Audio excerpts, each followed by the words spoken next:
तर राष्ट्रवादीच्या प्रफुल्ल पटेल आणि सुनील तटकरेंनी अखेर ट्विट करत गुंगी गुडिया या टीकेवर उत्तर दिले। काँग्रेसनं सुनेत्रा पवारांबद्दल वापरलेल्या भाषेचा निषेध असं पटेल म्हणतात।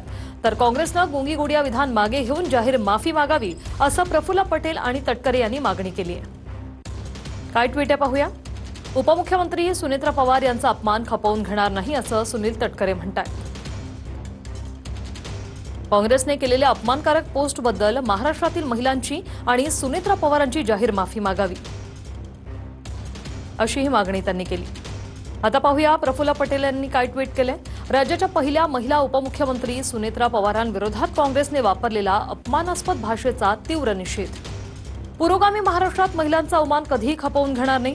सोनिया गांधी, प्रियंका गांधींसारख्या महिला नेत्यांचं नेतृत्व असलेल्या पक्षाने एका महिला नेत्याविरुद्ध अशा भाषेचा वापर करावा ही अत्यंत दुर्दैवी आणि निषेधार्ह बाब आहे। काँग्रेसने पोस्ट लगेच मागे घेऊन जाहीर माफी मागावी। महाराष्ट्राच्या राजकीय संस्कृतीत महिला अपमानाला कोणतंही स्थान नाही असं प्रफुल्ल पटेल यांनी म्हटलंय।